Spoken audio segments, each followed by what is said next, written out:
Pemirsa, MK beberapa hari lalu mengeluarkan putusan nomor 60 tahun 2024. Putusan ini dikeluarkan dari gugatan dua partai, yaitu dari Partai Buruh dan juga Partai Gelora. Untuk membahasnya lebih lanjut, telah hadir bersama kami Wakil Ketua Umum Partai Gelora, Fahri Hamzah. Bang Fahri, apa kabar Bang? Baik, alhamdulillah. Bang, kita mau tahu dong Bang, awalnya kenapa ngajuin gugatan ini Bang ke MK Bang? Gugatan ini kan gugatan lama ya, gugatan bulan Mei ya, artinya setelah Februari pemilu, kan pemilu serempak antara Pileg dan Pilpres ya. Pilpres jelas ada hasilnya, Pak Prabowo dan Mas Gibran menang, meskipun belum ada keputusan KPU karena harus ada sengketa di MA terlebih dahulu. Nah kemudian untuk partai, kami di Partai Gelora khususnya itu melihat bahwa kayaknya agak berat untuk mendapatkan suara atau kursi di tingkat pusat khususnya. Dan memang terbukti bahwa kami dapat beberapa kursi di kabupaten kota ya, dan juga di provinsi. Nah berarti kan kami punya sisa suara yang cukup banyak karena Partai Gelora mengajukan calon di hampir semua kabupaten kota. Pertanyaannya adalah waktu itu tuh belum ada pilkada dan belum ada kontestasi, belum ada rencana siapa yang maju, siapa yang tidak maju, itu masih gelap lah karena itu baru awal ya pada bulan Mei. Masih ada April ya kan, Mei, Juni, Juli, Agustus ya. Nah belum ada kontestasi yang berarti. Nah kami sederhananya pikirannya gini, ini pencoblosan rakyat ini ada yang jadi kursi, ada yang tidak jadi kursi. Kalau yang jadi kursi itu sudah ada mekanismenya. Kami juga termasuk yang mencalonkan di banyak daerah dengan menggunakan 75 kursi yang kami dapat. Tapi kan ada yang tidak jadi kursi. Nah kami mengajukan ke Mahkamah Konstitusi, bisa nggak yang tidak pakai atau yang tidak jadi kursi ini ya. Saya kira hampir semua partai juga ada di daerah tertentu yang dia tidak dapat kursi tapi dia dapat suara dari rakyat. Nah bisa nggak yang tidak jadi kursi ini suaranya tidak hangus, suaranya dihargai, tetap dihargai untuk bisa mencalonkan calon kepala daerah yang ada di daerah tersebut. Nah hanya itu yang kita ajukan dan kita minta, itu lebih kurang 5 bulan yang lalu. Dan rupanya proses sidang terus berjalan, sampailah kemarin itu keputusan Mahkamah Konstitusi mengabulkan permohonan kami agar ya suara dihitung ya, boleh mencalonkan. Hanya di situ Mahkamah Konstitusi seperti mengalihkan bahwa yang dihitung sekarang itu adalah suara. Dan suara dihitung ini tidak berbasis kepada threshold yang dibuat oleh undang-undang yaitu 20 dan 25% ya. Tetapi malah yang dihitung adalah ketentuan baru tentang threshold sebesar threshold bagi calon independen gitu. Turunlah threshold itu.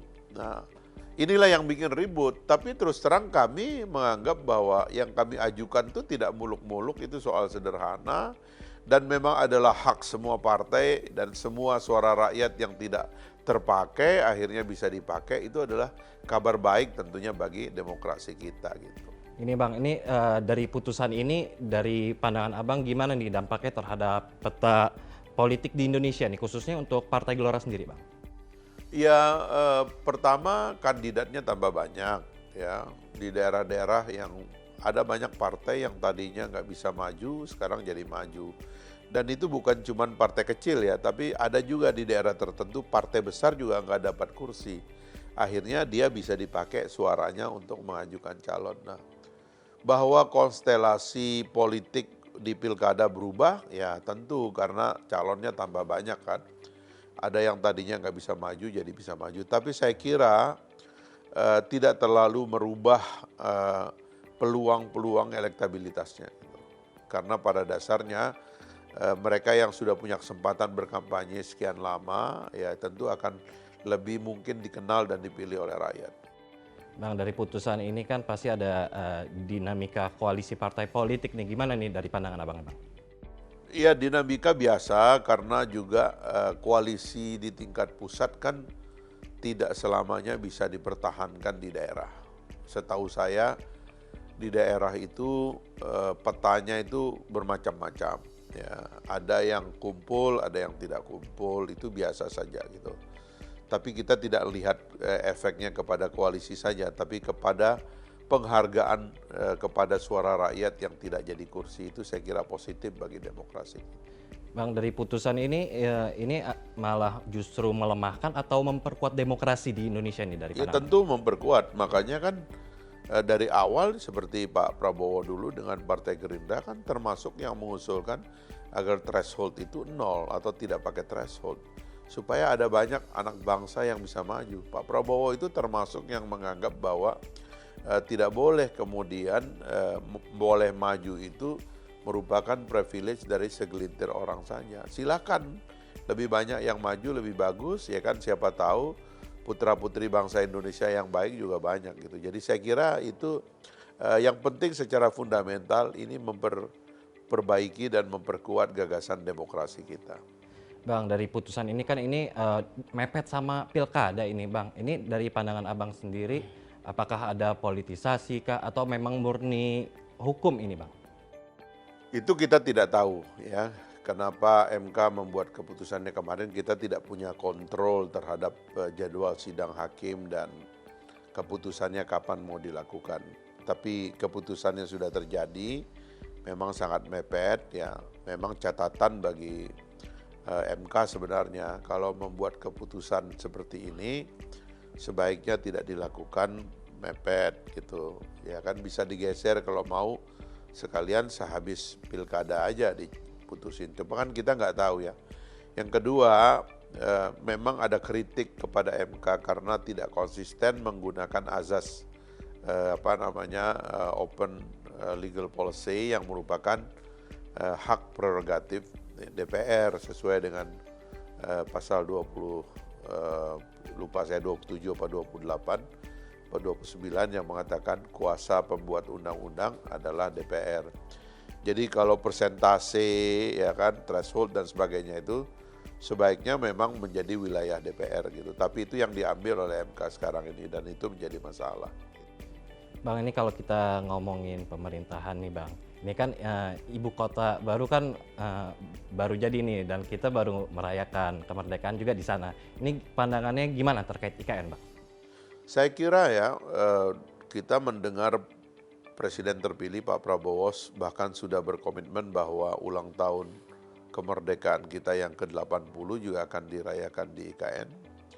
Dan apa yang dilakukan oleh pemerintahan Pak Jokowi dengan keberanian untuk memancang ya satu tanda bahwa Indonesia itu akan menghadapi atau akan melalui semacam arah baru ya, akan membangun satu orientasi baru dalam cara mengelola pemerintahan dengan memindahkan ibu kota dari tempat yang begini padat, ya kan, udaranya tidak sehat, ya kan, sempit, kadang-kadang ini menyebabkan perbedaan antara cabang kekuasaan eksekutif, legislatif, yudikatif juga tidak jelas, begitu ya.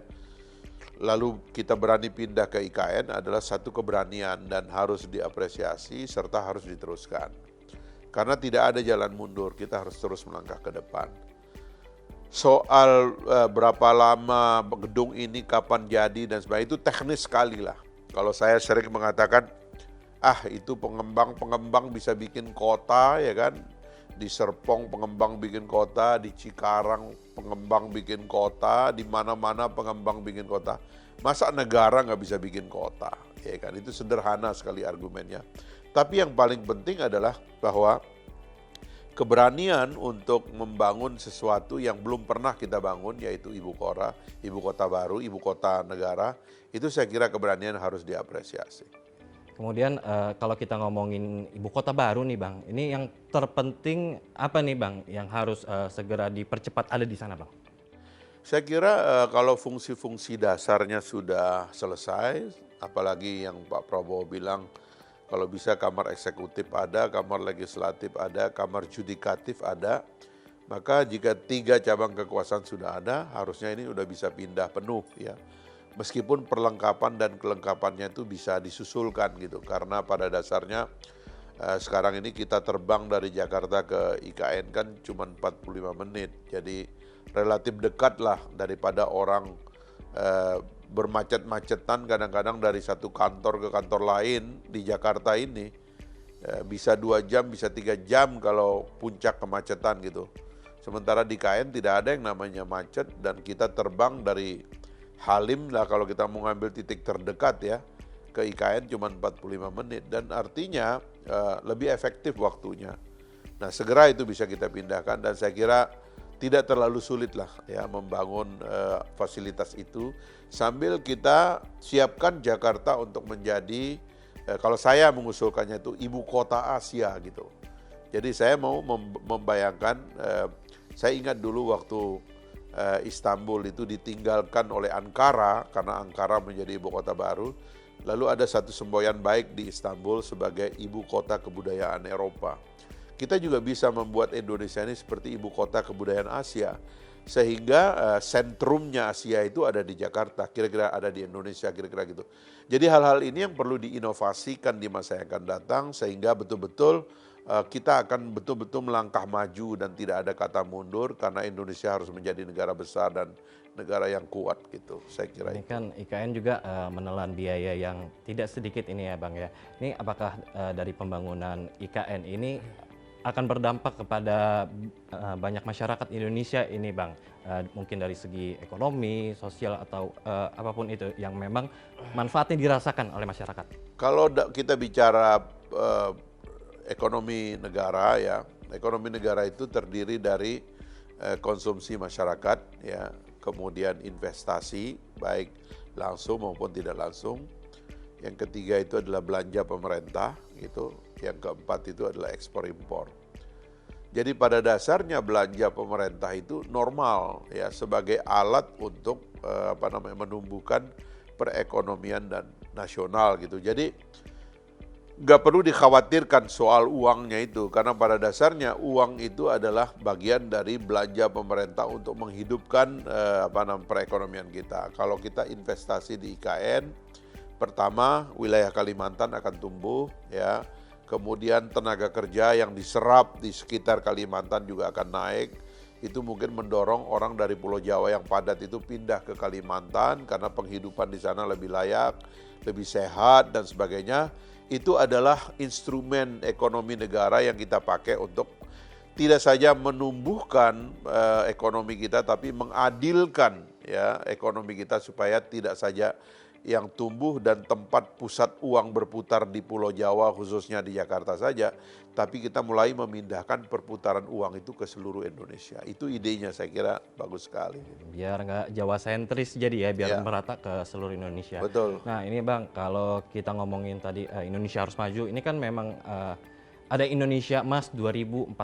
Ini apakah IKN mendukung hal tersebut ini dengan adanya IKN? Ya, Indonesia Emas 2045 itu kira-kira 20-21 tahun lagi ya. Kita ada waktu 21 tahun untuk betul-betul mencanangkan pulihnya 100% IKN sebagai pusat pemerintahan baru Indonesia. Dan karena itulah kita ada waktu 20 tahun untuk tidak saja melengkapi bangunan-bangunan yang ada di IKN sebagai kantor pemerintah, tapi juga melengkapi orientasi dari pengelolaan negara ya, dari yang terlalu low profile menjadi agak high profile, dari yang terlalu kurang berani mengendalikan sumber daya negara menjadi yang berani, apalagi nanti kita dipimpin oleh Pak Prabowo. Mudah-mudahan saya sendiri mengusulkan agar Pak Prabowo itu 10 tahun 2 periode begitu ya.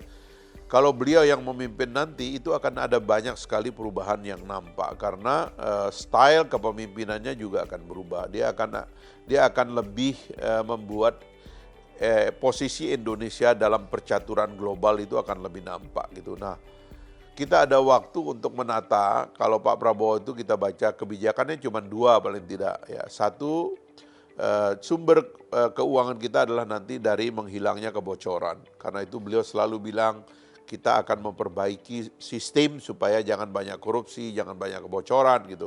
Yang kedua adalah adilkan pertumbuhan pada masyarakat supaya hak-hak masyarakat itu dibagi secara adil. Dengan dua fondasi ini, di atasnya lah kita melakukan modernisasi terhadap perekonomian nasional, karena kita investasi di sumber daya manusia, sains, teknologi dan sebagainya akan tumbuh, dan Indonesia akan menjadi negara yang tidak lagi menjadi negara penjual sumber daya alam, tapi negara yang mulai merangkak kepada teknologi yang lebih tinggi. Hilirisasi ini ya Bang ya, jadi. Hilirisasi salah satu kata kunci dalam menjadikan Indonesia sebagai negara dengan teknologi yang lebih maju. Nah, Bang, kalau dari pandangan Bang Faris sendiri, ini sosok Prabowo Subianto sosok yang seperti apa sih Bang? Ya, kalau ini saya hitung tadi kita akan menuju pelantikan kira-kira H-56 hari ya. Dan kita udah lama nih, udah nggak sabar nih pengen melihat beliau karena menurut saya Pak Prabowo adalah figur yang kita nanti-nantikan. Begitu lama ya. Saya katakan ada 1/4 abad waktu yang diperlukan oleh bangsa ini untuk menunggu hadirnya Pak Prabowo sebagai pemimpin. Karena beliau memang sudah jadi pemimpin, keluarganya pemimpin. Beliau sendiri dikarir dalam tradisi kepemimpinan negara dalam waktu yang cukup lama.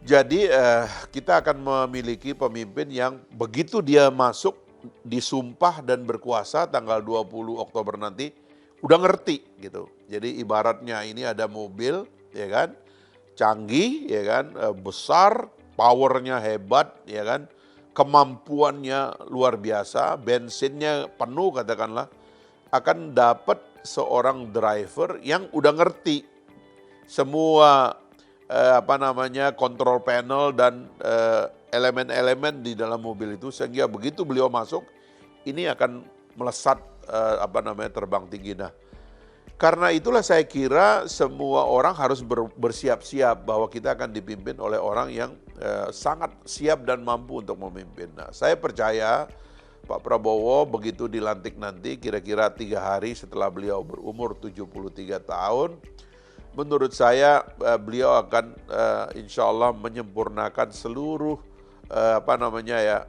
hikmah dan kebijaksanaannya di dalam memimpin kita semua. Dan saya sangat berharap agar ada kekompakan, rekonsiliasi dan persatuan sehingga keinginan Pak Prabowo yang tidak bisa dibantah gitu, karena inginannya itu cuman pingin rakyatnya nggak miskin lagi, pingin orang tua di Indonesia menikmati masa pensiunnya, jangan bekerja dan diperkuda oleh pekerjaan sampai usia tua, pingin semua orang punya rumah, pingin anak kita bergizi semua, diberi makan secara layak, dan seterusnya. Itu tidak bisa kita perdebatkan, dan saya kira itulah yang kita hadapi mudah-mudahan ke depan.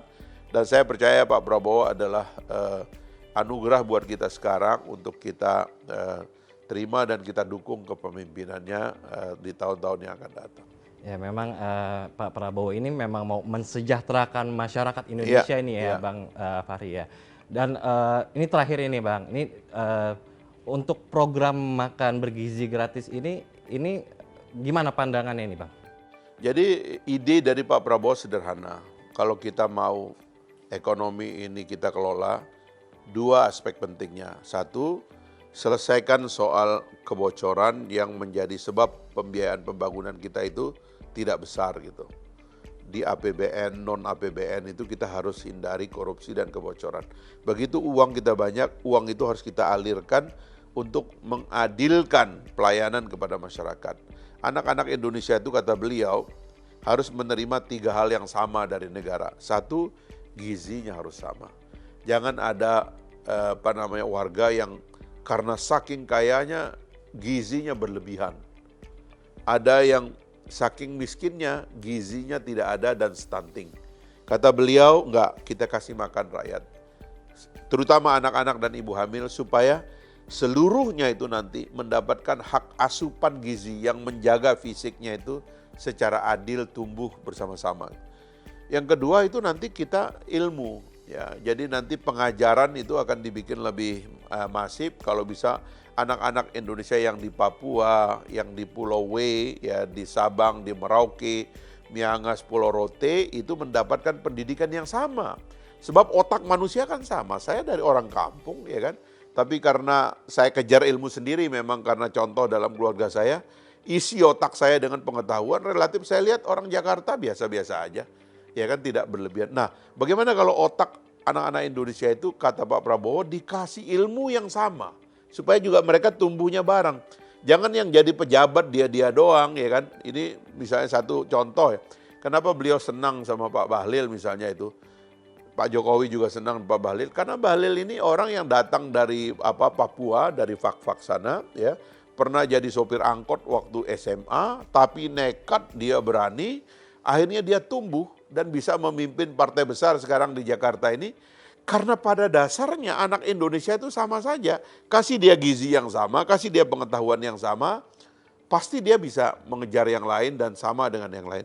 Yang ketiga adalah mental health, ya. Isu penting ke depan adalah bagaimana terutama anak-anak muda tumbuh dengan kesehatan mental yang kuat sehingga jiwa bangsa kita ini juga sehat semuanya gitu. Karena itu adalah mandat dari para pendiri bangsa kita.